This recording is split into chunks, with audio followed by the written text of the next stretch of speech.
Back in 1984, when the Commodore 64 was the pinnacle of home computing, the mere thought of a castle under siege could make your heart race. For Sir Eric the Brave, standing alone atop the battlements, it wasn't just exciting, it was a fight to stay alive. That's the situation Orc Attack drops you into.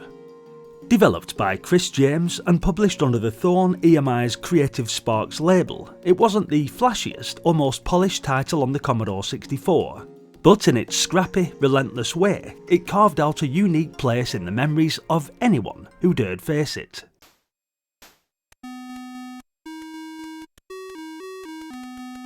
The premise is simple: defend the castle at all costs. Your tools are deceptively modest: a handful of rocks, a few buckets of boiling oil, and a broadsword that sometimes seemed to have a mind of its own. The Orcs, however, are anything but simple. From the first moment they appear, they demand your full attention. Some climb ladders, some haul them into place like miniature construction workers, and a few stack them absurdly high just to see if you'll panic. Then there are ninja orcs, creeping along walls with a stealth that tests your joystick. Hopefully it's not as clunky as the one I was using. Every new wave brings new challenges. Sorcerers float spirits or skull-like shapes ominously. Demon trolls fling lightning bolts. And stone warts lumber to ruin your carefully laid plans. One misjudged throw of a rock, one late swing of the sword, and suddenly arrows are bouncing off your helmet, ladders are swarming with orcs, and your defence is overrun. Movement along the battlements is tricky. Sir Eric's boots feel slippery, like someone polished them with ice before sending him into battle, so timing is crucial. A rock aimed at one orc might sail harmlessly past, while another scales a ladder unchallenged. Collecting rocks and buckets of oil from their corners keeps you on your toes, ensuring you're never standing still for long. And when orcs reach the top, your sword is crucial, though even it can't clear the field by itself. Limited super blows mean you have to pick your moments carefully, making each small victory feel earned and every mistake sting a little. What makes Orc Attack particularly memorable is the personality of its enemies. Each orc behaves differently. Some fire crossbows, some attempt awkward climbs, and the occasional sorcerer or demon troll introduces new challenges.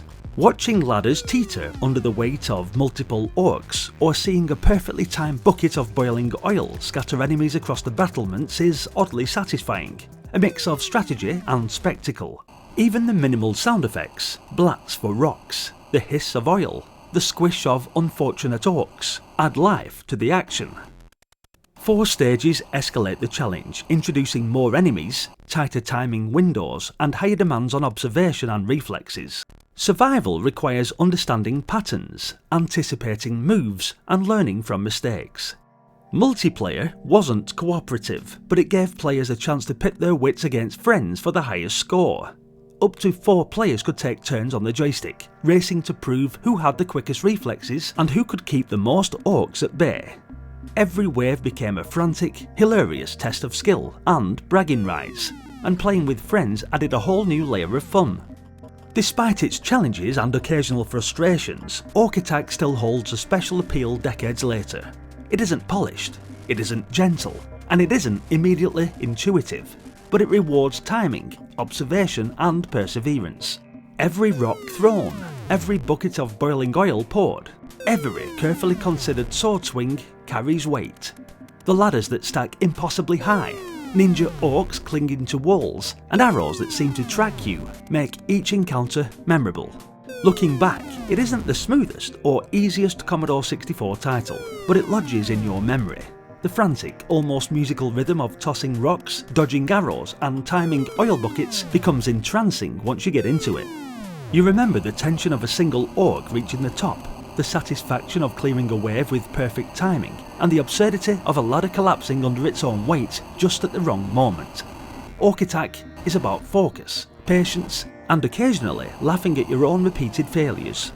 In the history of Commodore 64 games, it stands out as scrappy, inventive, and slightly absurd.